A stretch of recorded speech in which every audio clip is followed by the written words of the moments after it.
Sheikh Gumi, the cleric, is not alone in this business. Those that are actually supporting and aiding the terrorism in Nigeria is not only Gumi that is facilitating this. Gumi has some other people that work with him, and all must be brought to book according to this movement. Please follow me. As we speak right now, Sheikh Gumi, the cleric that stood against Tinubu or that is standing against Tinubu plans to make sure all the Boko Harams, all the bandits, and all the kidnappers in the northern part of the country are nowhere to be found, are disbanded and scattered and shattered. This Gumi that we all know, Sheikh Gumi was actually a former military officer, as we all know, or as you may like to know, is a controversial Nigerian Islamic cleric and former military officer who often comment on national security and religion issues. Why he has many supporters. No, the guy actually has many supporters. Even though anybody in this world has supporter, even devil have supporter, even God himself has supporter. Many Nigerians believe his rhetoric appear to to excuse or justifying banditry as he often argued that bandits are victims of government neglect. Yet he came out the other day and told us that bandits are subject or are the victims of government neglect. Has government not neglecting me? You that is watching today, has government not neglected you? Are you not surviving? Are you into banditry? Are you into kidnapping? These are the words that Sheikh Gumi come on national television to tell Nigeria. Sheikh Gumi, his comment has sparked ethnic and religious tension over the years, with some accusing him of worsening insecurity discourse in Nigeria. Yeah, he's part of the person that, or one of the people that make the insecurity, the process of fighting against insecurity in Nigeria, make it very difficult and cumbersome. Therefore, he is benefiting from this so-called atrocities that have been, carried out against the people of the North, most especially. So how can you be benefiting from people's at the detriment of people death, detriment of people burning the house down, losing their properties, and losing their loved ones, and you are there benefiting? And you thinking that when this administration comes, just like a Buhari, he will support you to benefit from other people's hate, benefit from their death, benefit from losing their home and their loved ones? It is not possible. Although he framed this as a peacemaking, he framed it as a peacemaking. Critic said that it's quite undermines law enforcement and could encourage more violence. Yeah, it encourages more violence, because having benefited from people's sweat and their death and their victim and their agony and pains, and you think that you can just go and go scot-free, and thereby, even when the military are trying to take some actions, they now got to understand that there are some people that are actually aiding this, that are actually aiding this terrorism in the north, and of which Sheikh Gumi is perceived to be their janitor. Yes, he's perceived to be their janitor. It's no longer alleged. It's allegedly. Let me say allegedly, because he said this on his own. He came to national television and told us that the people who regarded as Boko Haram, as bandits, as kidnappers, they are not actually kidnappers. They are good people. Because they are victims of government neglect. I don't understand when you say victim of government neglect. So let's move forward. But military has started cracking down. Yes, don't forget, he has consistently opposed military offensive against bandits, arguing they only worsen the conflict. How can they worsen the conflict? How else do you want us to combat the Boko Haram? By pampering them? By giving them money? By sending you to them, just as you have been doing? No. This stance, this is his stance as an unpatriotic. This is very, very unpatriotic, and I believe it undermines government, counter-terrorism efforts. Yes, Gumi actually is undermining government counter-terrorism effort, if you really put this thing together. You understand what I'm trying to say here? But there are some people that are actually collaborating with Gumi. They need to be brought to book. Gumi is not alone in this business. As we speak right now, is in tears, is lamenting because all the plans he has put together to make more money this year in this administration by supporting Tinubu Muslim ticket, all the plan has been shattered by President Bola Ahmed Tinubu. I will not be lying to you. These are verified things I am telling you about. These are verified. As we speak right now, he's no longer himself. He's no longer himself because all the plan has been reviewed. I think there's an insider in Sheikh Gumi camp that is actually reporting every move, everything that he had to do against this government. And thank God for President Bola Ahmed Tinubu for who he is. He takes no nonsense and he always plan ahead. This is what is actually helping him to succeed in this battle of Boko Haram, terrorism in Nigeria, and kidnapping. Yes, he is actually winning the war because if you check very well, so many parts of the northern states or northern area that has been captured by Boko Haram and by every other this thing, he has been able to recapture all these things back to make sure that they succeed in fishing out all these bad elements that are disturbing the northern part of the country. Now, Sheikh Gumi is not happy that this is happening. Why? Because we know him. That is the only one that can access Zabisa Forest to access the Boko Haram, to take money from people and go and pay for ransom. Have you done all this? Because the people, the entrepreneur will tell you that there is no business without profit. Any business, any transaction without profit is a waste of time. And we all know that in transacting, he connected two people together. Definitely, he is the middleman between the Boko Haram and the people that are victim. So he's the one that will take people, transport money from the victim or for the victim family to the Boko Haram in the bush or wherever they stay in Maduguri or any other place in the country. So he has been the one doing brokering this agreement, brokering this transactional movement between the people and the Boko Haram. Now, the same Boko Haram are now being defeated by this very government. And how would you think that Sheikh Gumi will be happy about his business being destroyed? Yeah, this is why you see that he's lamenting and he's crying.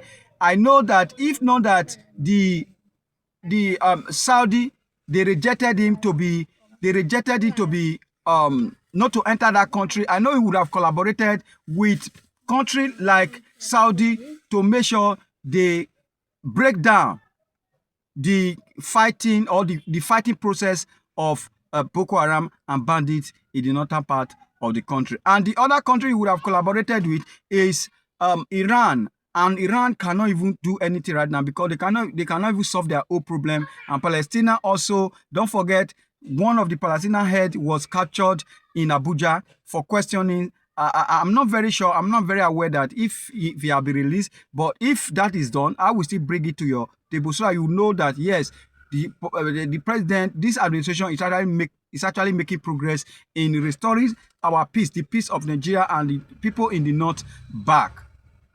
But as we speak right now, Sheikh Gumi is nowhere to be. As a matter of fact, he's on the run. His business and his livelihood has been closed by Bola Ahmed Tinubu. Yes.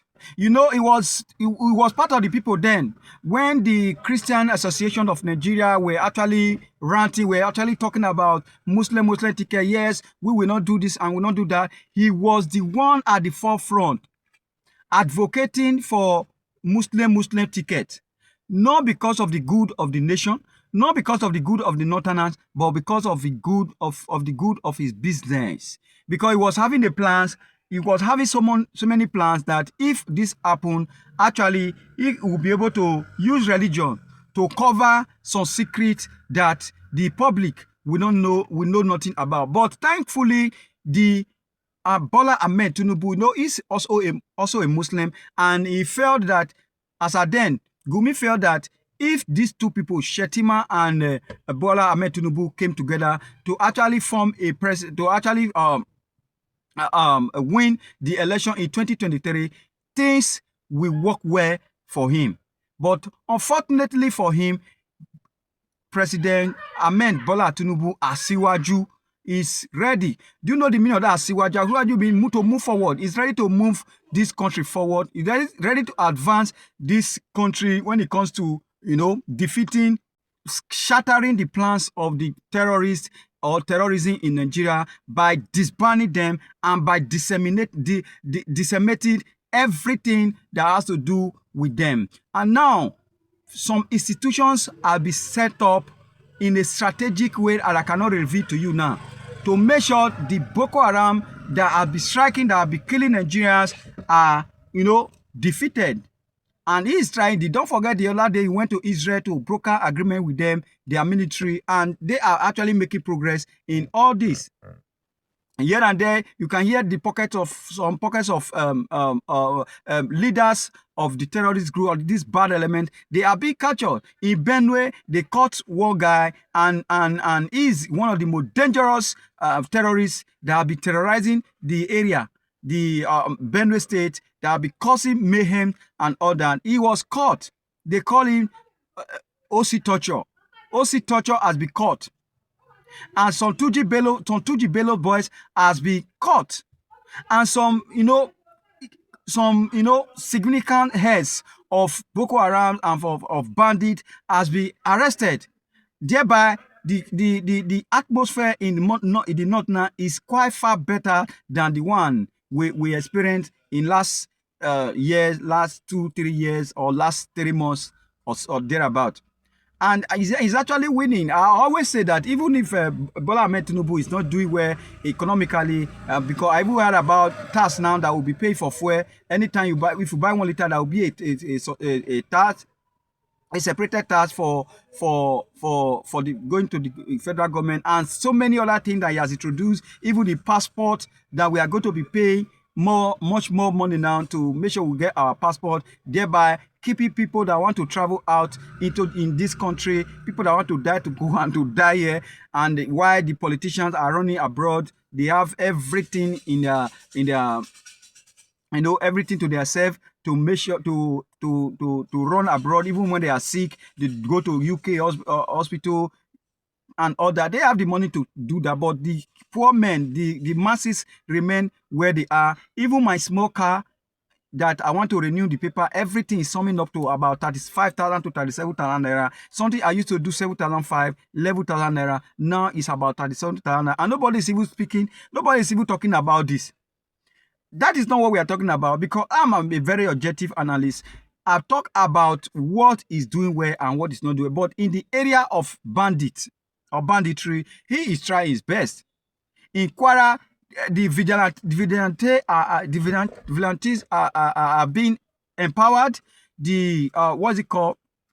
The military are being empowered. The police are being empowered to make sure they overpower these people that have been created, that have been making life miserable for our brothers in Kwara, in Jos, in Benue, in Kaduna, and what have you. And Erufai came out to say that the government is paying the terrorists. That is why terrorists can never go be cleared in Nigeria. And this is a controversial statement, and some people actually come out to counter what Erufai has said so far, saying that yes, when Erufai was in government, Erufai was the one paying the bandits in Southern Kaduna to destroy, the people, to kill the people, to destroy their ability, to raise down their ability with fire and all that. So this has controversial discussion that we need to talk about some other time. But as at now, the Sheikh Gumi is powerless.